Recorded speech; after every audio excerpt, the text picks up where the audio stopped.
why don't we just start with introductions? I think that's best. So again, Erin Kennedy. I used to work at CARE with a couple colleagues here. I'm now the Director of Advocacy and Partnerships at Child Fund. Really happy to be here. We're gonna go around this way. Kim Otis. I'm with Women Enabled International. It's a global organization for the rights of women and girls with disabilities. And my colleague Stephanie who's the founder, will be coming back. Great. And we were, again, just a reminder to talk into the mics. Hi everyone, I'm Becca First-Nichols with the UN Foundation, and we work on a lot of women's economic empowerment, measurement issues, and kind of pulling together the evidence on women's economic empowerment. But I'm just here to kind of listen and see what else is going on, because I've had such a siloed view just on economic empowerment for the last couple of years. Hi, I'm Lee Stefanik. I work at CARE. I'm the Gender-Based Violence Advisor. Hi, my name is Myra Betron, and I'm a Senior Gender Advisor at JPIGO. We're a global women's health organization, mostly women's health. Hi, I'm Lori Michaud, and I work with Raising Voices. And my name is also Becca Simon, and I work with the Leadership Management and Governance Project at Management Sciences. Great. Is this the first time for anyone at this? Were people here last year, or is this the first time? This is my first time. This is your first time. Yeah, yours too. Okay. So we did this. I was here last year. You were here last year. Okay. Yeah, we help talked me. about that. That's right. Yeah. So the purpose of this is to do a short discussion around gender mainstreaming. I have a couple sort of probing questions to get us started. I also have this fun bag of tricks over here, which by the end of the session, and we can go through the time, the idea, as Andrea said, is to have some sort of visual representation of our discussion. So I'm thinking maybe, we start with a discussion for about 45 minutes. I would like to ask that there would be two people that would write down notes, so that when we transfer to the actual drawing, that we can, have a recollection of the conversation. Oh, Lee? Perfect. Okay, Lee and Becca, thank you. And then the harder volunteer job is if we get chosen to present out.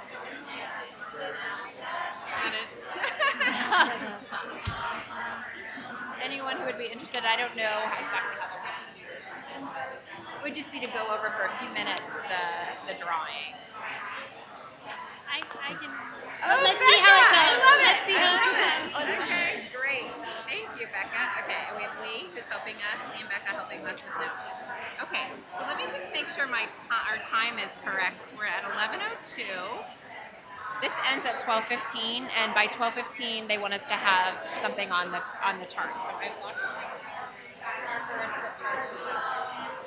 So why don't we start discussion, and maybe around 11:55 we'll start transferring. That sounds good to everyone. Cool. So how do you would you guys like? Is it helpful to start with the questions to get us started, just to kind of understand where we are? Okay. And I think actually this is really useful. I mean, I think everyone knows what gender mainstreaming is. Yay, my green. Would you like to introduce yourself? In case you don't know everyone here, although you are a student. Yes. Okay. Yes, thank you. Yes, thank you. Hi.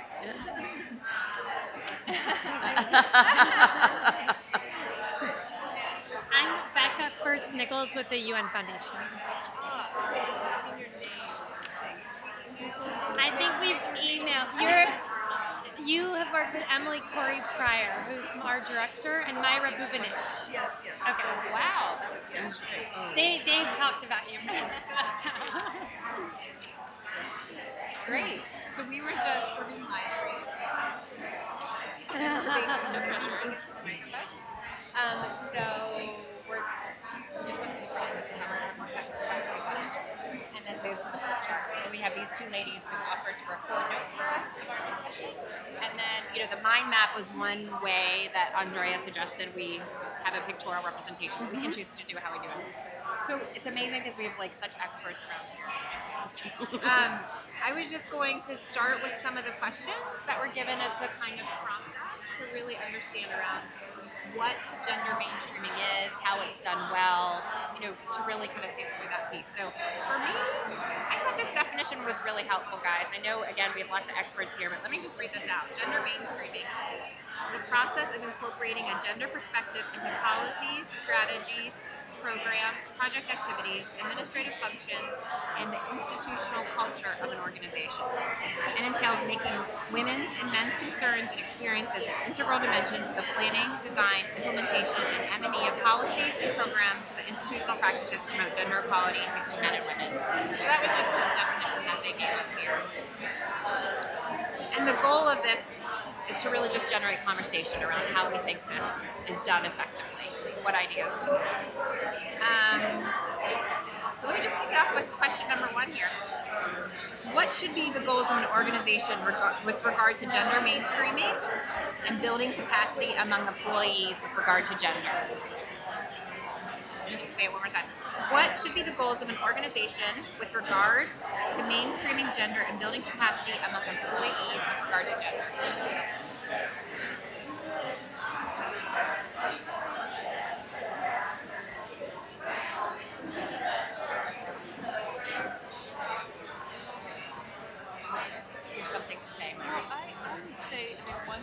Is, and this is just very basic, is that all employees should understand the importance of working in this area and for gender equality, and should respect the work that's happening in the organization on this topic, and understand that it relates to everything the organization does, as opposed to being something that is just the activity of this very small group and possibly marginalized group in the organization.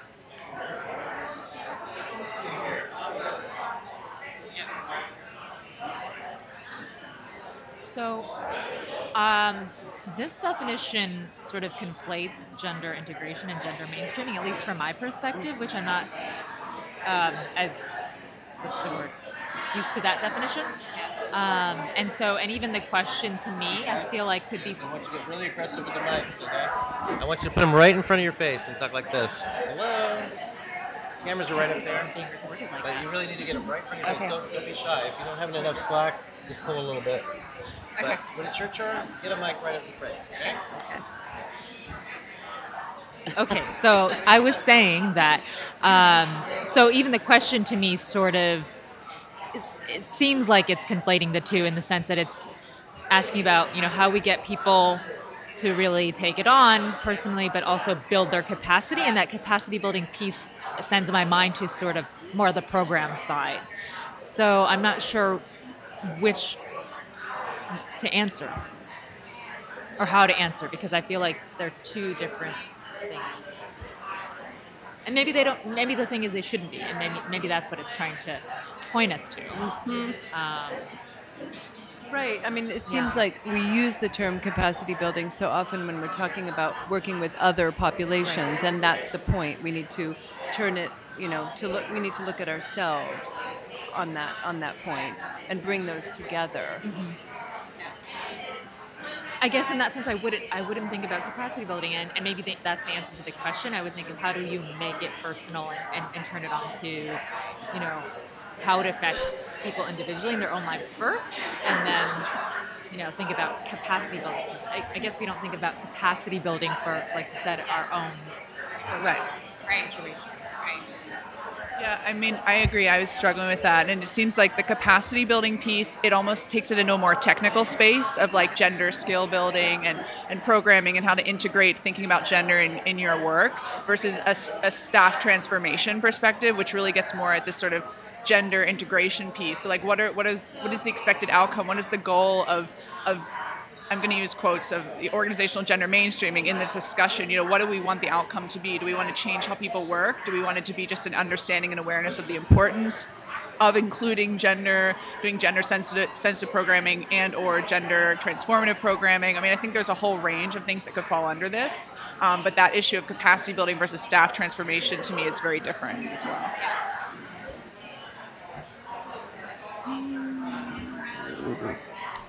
I guess I see it I would even say to go broader. I mean, I think one of the things that is problematic about gender mainstreaming is that it becomes, just like our programs, very siloed. And so I think more to what I see as really important with staff of our organizations and our own selves is to really kind of help people reconnect to the work of social justice rather than kind of like a development frame, but a social justice frame. And I think if we take that broader frame, then gender is kind of part and parcel of that, but it would also, I think, help us not become so siloed in our thinking. I mean, you've got many larger organizations have a big, you've got your gender program or team over there, but I think it's almost like us unnecessarily splitting what should or could be quite holistic. Welcome. Thank you for joining us. Yeah. How are you? Hi, thank you. Are you able to introduce yourself? Yes. We're just in the middle of a discussion here. We can catch you up. I'm so sorry for walking in your midst. I'm Stephanie Orderly. And just excuse me for 1 minute. We're supposed to speak into we're the speaking mic. to the microphone. We're putting it in front of you. Oh, my hand Yeah. is. Oh, Okay. oh, okay. Right there. Great. Yes, hi, I'm Stephanie Ordeleva, and I am the president and founder of Women Enabled International, a NGO that works on women's rights and disability rights with a focus on women and girls with disabilities globally.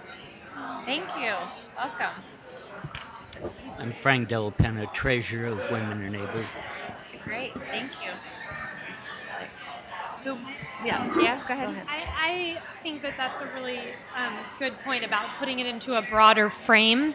And so I think this conversation we had earlier about like why men aren't getting involved, and I think it's often like if we think that we have to have gender training and it's so specific and it's targeted toward women and it's been a field that's been traditionally dominated by women, it turns men off. And so I think the idea of sort of pulling, because gender equality is very logical, and it's in a lot of, where we work in a lot of NGOs, the men and the women are going to understand it equally as a logical thing that we need to do. But when you push it as a siloed part of the organization, half the organization won't come to that silo. So I think broadening it and using less jargon and more just like, this is a logical thing to do, and here's why, and here's how it works for all of us. I think that's kind of the way. Mm-hmm. So I think we hear a lot around the broadening it, the jargon piece, around understanding the goals that Lee and Meg were saying about what gender equality is. I just wonder if we can think about a little bit some of the challenges with the broadening and the challenges with sort of the non-siloed approach, because I think we sort of all have experiences around the siloed approach. So what could be some of the challenges to that? I could offer that in addition to my work with Women Enabled International, I'm also board chair of Gender Action, which is a organization about holding the World Bank and the IFIs, the International Financial Institutions, accountable on gender. And one of the challenges with the World Bank and their gender mainstreaming, as opposed to having a gender safeguard, is that it's not really measurable or specific or accountable in the way that like environmental safeguards are. And so there's a big debate, among civil society organizations working with the World Bank about whether mainstreaming is the right approach versus a more sort of siloed safeguard approach. Can you say more about what you mean about the safeguard approach?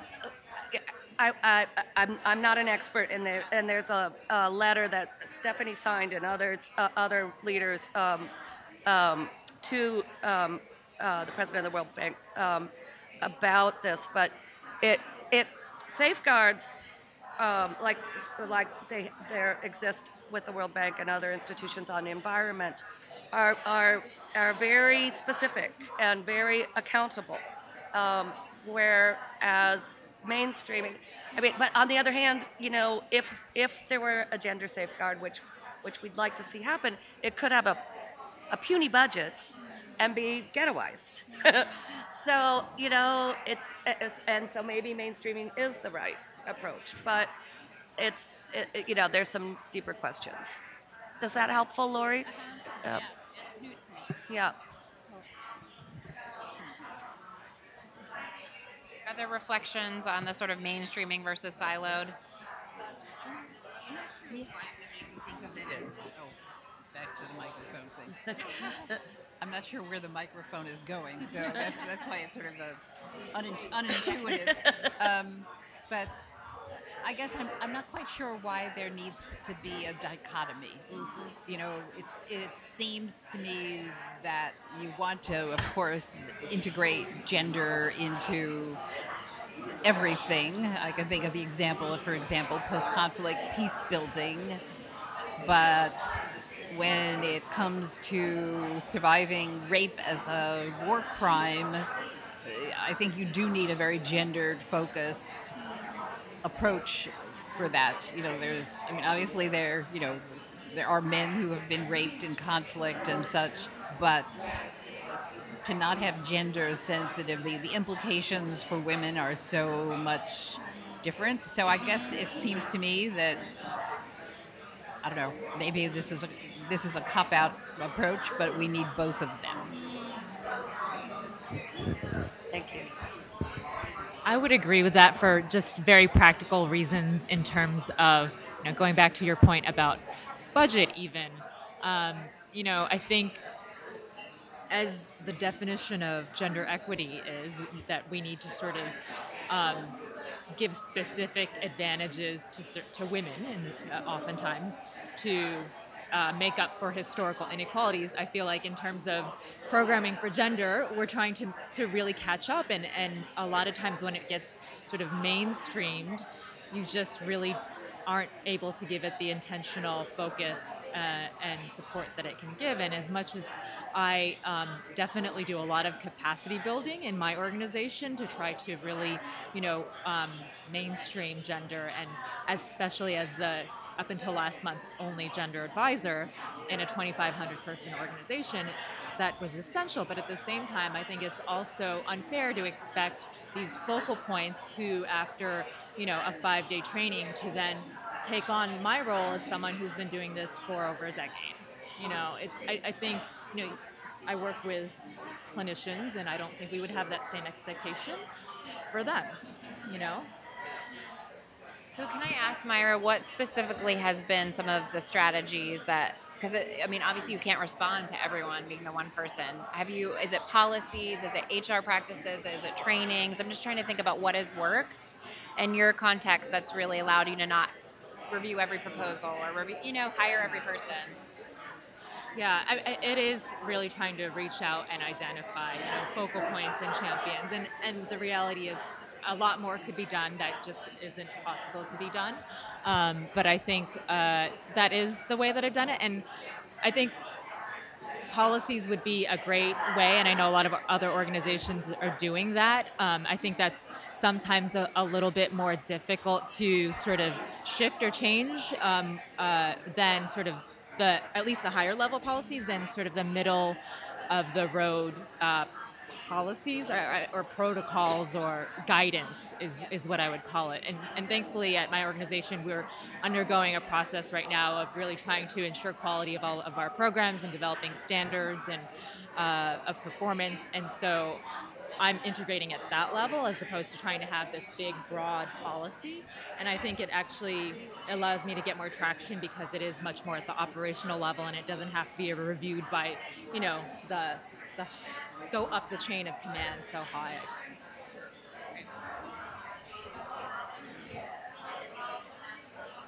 Just wonder, picking up on that, what other sort of key, in terms of, looking away from this dichotomy, both sort of standalone and integration, what are the other key sort of tactics that folks have used in terms of setting the organization up for success? So we've heard about policies. I think what you said was beautiful about you impact what you have, what you're able to reach, rather than maybe something that would take a long time to get up the chain. I'm just wondering other people's experiences, flipping the question to what has worked, what are the successes, what have you seen has been effective around this idea of gender mainstreaming?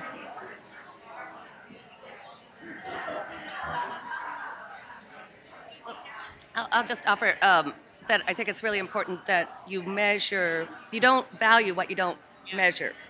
And so things like unpaid care work. It's not measured in GDP. It's not measured well in the economy. And yet it is required by the Beijing Platform for Action. And so all the countries that are signatories. And some countries do it well, some countries don't. But so it's just one example of focusing on measuring what you value.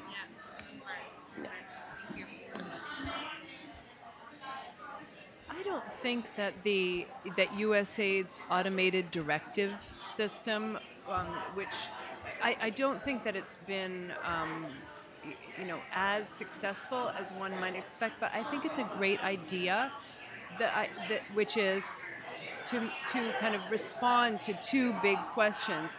First, in any issue that you're working on, how are people affected differently by gender? And then for any intervention that you fund, how do people experience, when you look at, say, education, how are education rates among men and women, boys and girls different? And then if you have an intervention, how is your intervention going to affect men and women, boys and girls differently? I think that's a great frame. I wanted to get back to our earlier discussion about social justice, because I think that in a way what we want to do with mainstreaming is have people be more deeply sensitive about all dimensions of identity that may affect their access to resources and may affect how they experience an intervention. So it could be gender, it could be age, it could be ability, it could be race, it could be socioeconomic status. Are we, can we say that an organization is right in doing the work that it's doing if it's not paying attention to how people will be affected and how they have different kinds of access? It's an awareness of identity at all levels, and of course I think gender is a very important stripe in that, but there are lots of other forms, and there is a kind of sensitivity that gets beyond just a technical focus on some intervention that isn't paying attention to who people are and how they can't, they're not allowed to walk here, or all of those kinds of things that limit access and the benefits that might come from an intervention. So the LMG project is working in Cameroon. We're looking at something similar to, I think, what you're talking about, where, they're bringing more women into healthcare, like clinics and things like that, right? And so the numbers are up, right? There's more women involved, but then the men in these organizations still hold a lot of the power. And so what is the impact then of the women who are working in the clinic? Like there's a higher level of stress that they feel, and then that affects their patient interactions, and so there's like a measurable impact.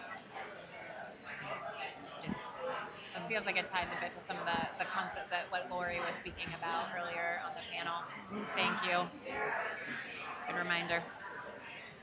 It was just so interesting that with what you were bringing up about multiple identity and intersectionality, and that in some ways in our gender work we don't necessarily do that, and there are still some groups of women that are left out of our women's rights work.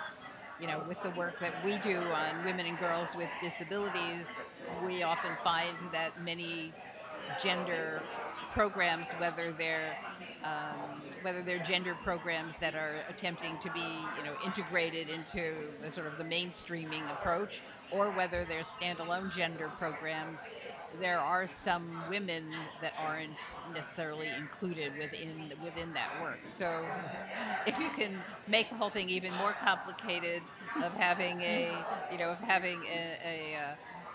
sort of an intersectional approach to both standalone programs and also the mainstream programs, kind of creates another dichotomy and problem for us to delve into. Just to make it more complicated. But couldn't you also say that if we didn't use the word intersectional, which then implies all these different strands, and we just said something, I mean, it's like it's socially aware, or it's an orientation toward justice, or something, or an understanding of the role of identity, then actually you could say you would simplify it, because it's a very broad approach for which you'd have, you could draw tools from different areas, and you would be ready to go to a new context where there might be another dimension of identity, like caste or something that you didn't previously deal with, but you'd be ready for it because you would have kind of primed people for that broader understanding. This is something. Either clear or that certain people are actually included within the group that you're seeking social justice for. And so sometimes the labels are a little necessary.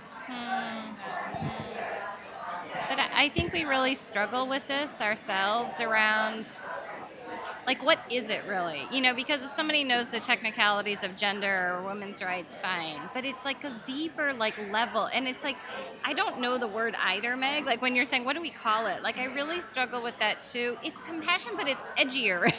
It's like being politicized. But that word doesn't work. I like the word, but that's what it is.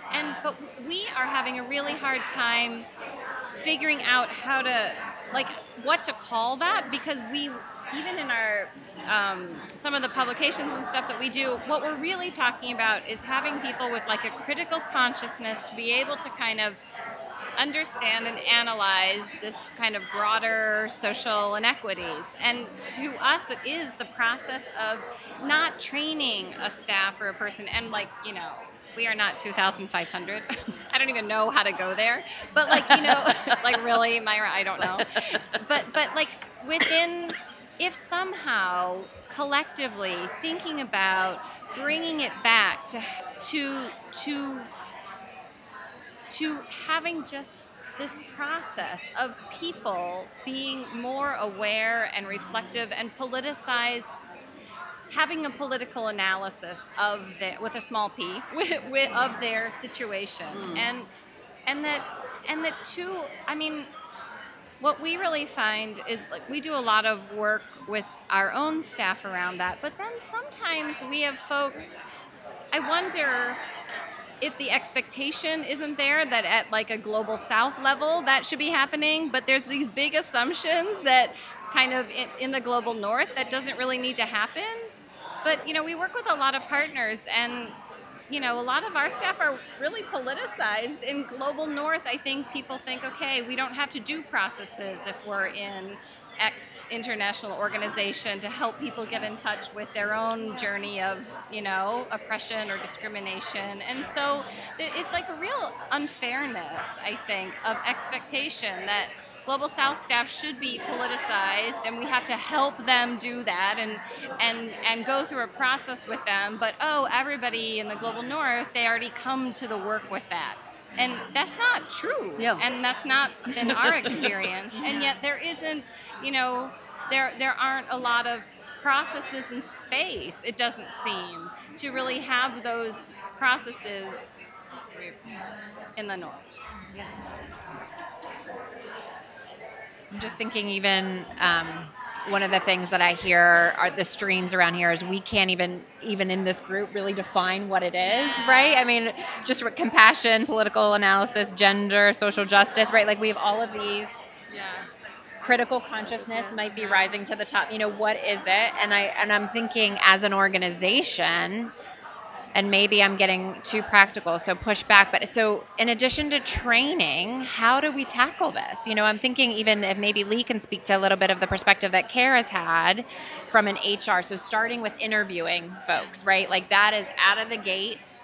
There's a critical question around gender and power. I'm just wondering other tactical ways that we tackle this within an organization. I can speak a little bit to that. I mean, those who were here last year, that CARE presented in depth on their gender equity and diversity sort of training and their whole history of HR approaches to really mainstream gender, make sure gender and diversity were really part and parcel of what CARE does and is included in all of its HR pieces for the past, I guess, over 16 years at this point. And, starting with, the hiring process, we kind of really realized, who are we bringing on board? And there's a mandatory question in there about your own values in terms of promoting gender equality and diversity, and like what actions have you taken in your life to promote gender equity and diversity, and just to kind of get a feel of how someone speaks of these issues. Like, what is that sort of temperature check on who they are, and if they have this kind of core, whatever we're going to call it, compassion or compass or awareness or curiosity, and that's something that's really a good starting place. And then we have the requirement that all staff have to take our gender equity and diversity training, which is a 2-day, starts out as a 2-day.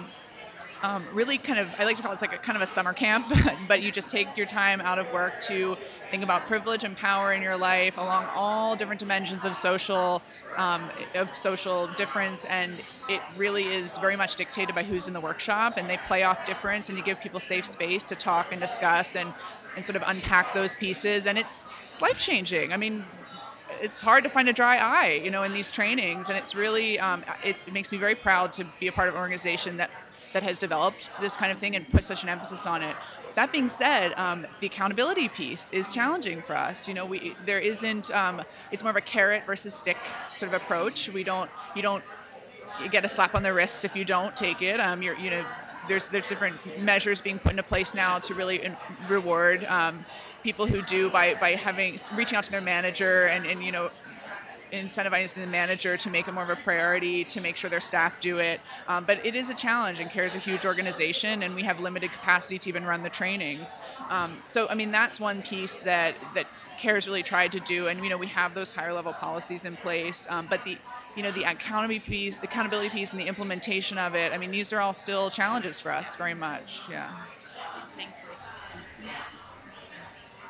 Thoughts or reactions or more? I just had a thought in response to Lori's comment that, I don't know how you do it, 2,500 people, but you just presented on you doing it in a wider community with at least probably that many people. And so I actually started thinking about my workplace as, the ecological model and about having to work at different levels. So. And I just wanted to offer something about the language. That obvious term that we're sort of talking about, but not using is a rights-based approach, a human rights-based approach, and that is a politicizing kind of awareness, and it involves being able to advocate for rights. And as we heard this morning, there are places where that's very difficult, if not completely illegal. But it's also something that I think, Becca, you were talking about your focus on economic empowerment, and that I worry that we lose sight of the rights-based approach sometimes when we're only talking about making the case, like Marcy was saying, and that we really need to, using a rights-based approach can help us to remember all those different rights, all those different identities, and how important they are. Yeah, I think it's interesting working because we don't work on the rights-based side at all. It's all making the evidence. It's like building on the 2012 World Bank's World Development Report on gender, and it's the quote, investing in gender equality isn't just the right thing to do, it's the smart thing to do.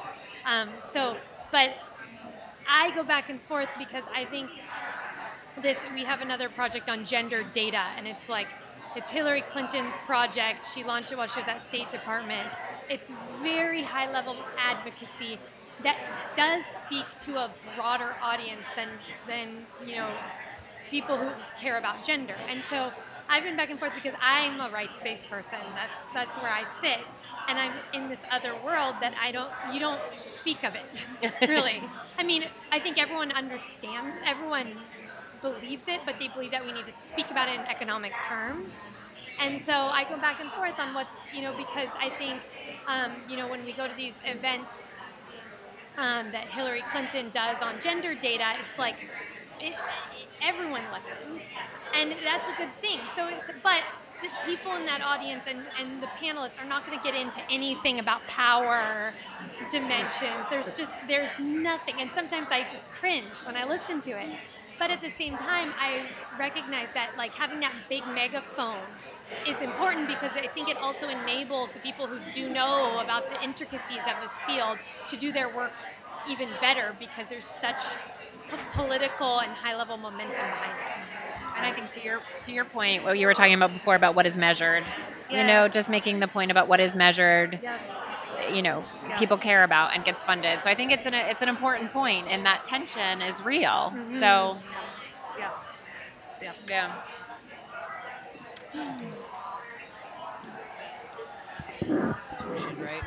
So, with goodly numbers of people being economists, so seeing things from that, from the economic impact perspective, is almost a natural way of viewing things, because it's also more palatable to some people, Mm-hmm.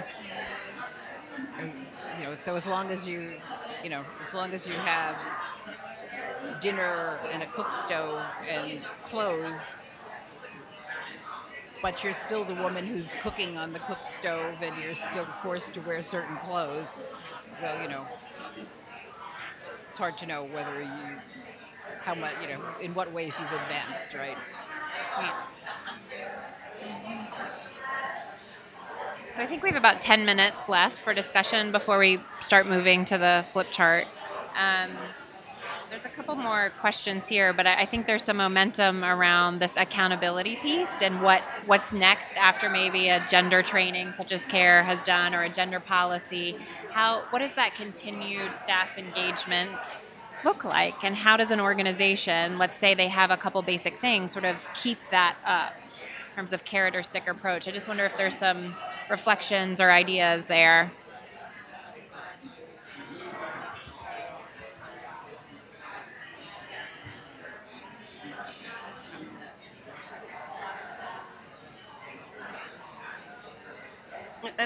Back to the measurement thing. Yeah. Sorry, I just want to say that I think it's really important that we acknowledge when we do harm, and the do no harm kind of mantra is something that I think can get lost in the desire to have many kind of tools showing progress, and we need to look at how we're maybe not succeeding because of a lack of attention to identity and all its complexities, or other rights kind of issues, human rights kind of issues, when we're just focused on metrics that are supposed to show progress. We've got to look at learning from our mistakes and being really open about. Yeah. And I guess this is speaking out of my position, which is promoting gender data and promoting getting more and better gender data, which is our project. But sometimes I sit in these forums that are just all about measurement, and it gets so detailed. And some things you think about the community level, and you think about where people are coming from, and you think about all these people up on the stage with their nice salaries talking about measuring the change of 3 cents, for people and I think, I don't know, sometimes I think it can get too much, measuring. You can't measure everything that matters. You can't.